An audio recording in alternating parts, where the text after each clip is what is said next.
Comme vous avez pu voir, le répertoire vert, ça fait depuis 2009 que ça a été un peu imaginé. Et en fait, l'idée du répertoire vert, c'est répondre à des problématiques. Première problématique, en tant que consommateur, des fois, vous avez le problème de « Ok, je vais acheter du bio, je vais au magasin bio que j'ai l'habitude, mais quand je vous demande de trouver quelque chose de différent, c'est un peu plus dur. » Et par exemple, trouver un peintre écologique, c'est un peu plus compliqué. C'est pour ça que le répertoire vert, on peut proposer un outil de référencement qui permet aux consommateurs de trouver plus facilement un produit ou un service qui sera adapté à ses besoins. Ça permet aussi de voir la différence entre vert et vert. Qu'est-ce que je veux dire par là? Vous avez des possibilités entre deux produits bio qui sont produits à 10 km l'un de l'autre. L'un est réellement, l'autre le sera un peu moins. Donc l'idée, c'est vraiment aussi de vous aider à trouver peut-être le produit le plus adapté. Et au dernier point, la plupart du temps, les prestataires qui offrent des produits verts, c'est souvent des petites entreprises qui ont voulu proposer une alternative aux produits courants, aux services courants. Et donc, ils ont un problème, un manque de visibilité. Et c'est là le répertoire vert souhaite mettre en avant les bons acteurs, les bons prestataires vers les consommateurs qui souhaiteraient être un peu éclairés. Donc voilà, en quelques mots, à quoi servirait, à quoi répondrait le répertoire vert.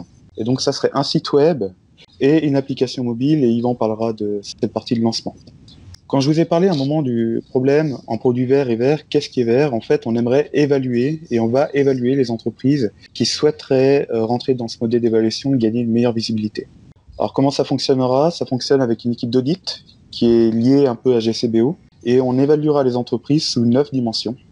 Et ça permettra à la fin, à terme, d'avoir un label qui va garantir, selon nos critères internes et des critères aussi externes, que l'entreprise propose réellement un produit ou un service vert et que son fonctionnement est écologique et durable. Donc voilà, le but, c'est vraiment de différencier les bons produits des mauvais produits et surtout de la concurrence déloyale avec les lobbies un peu des grosses boîtes qui ont la possibilité de mettre beaucoup de marketing et donc de reverdir plus facilement leur image. Donc voilà à peu près sur cette première slide. Et donc maintenant, aujourd'hui, qu'est-ce qu'on en est? On a donc l'audit qui est prêt pour faire la partie test. On a déjà fait des petits tests avec des entreprises, mais on n'a pas pu aboutir. Et là, maintenant, on est en attente de nouvelles entreprises. Donc, si jamais vous connaissez un proche qui aimerait améliorer un de leurs services, produits et le rendre plus vert, vous pouvez bien sûr vous orienter vers moi et peut-être me proposer une entreprise à ce niveau. On a l'idée, donc je vous ai parlé de produits verts, services verts, et le répertoire vert va mettre aussi en place des green box. Alors les green box, c'est un kit, vous avez souvent parlé des box cosmétiques, donc un kit écologique selon un besoin ou plutôt des envies de clients, de consommateurs, et tous les mois, ils auraient quelque chose de différent. On lancera quelque chose au niveau des box cosmétiques au début, et puis à l'avenir, on va étendre l'offre peut-être pour du voyage, peut-être pour de l'alimentation, etc., etc. Le site web, on arrive à bout touchant, on va voir encore avec l'IT où l'on est, et au moment du lancement du site, on va toucher le maximum d'entreprises. Le but, c'est d'avoir le maximum d'entreprises sur le site Répertoire Vert, donc autour de la région du Grand Genève, afin de vraiment avoir cette plateforme de lancement, on va dire, le répertoire vert pilote dans la région du Grand Genève, donc les 130 km autour. Actuellement, sur le site bêta, on avait à peu près 70 entreprises sur le site.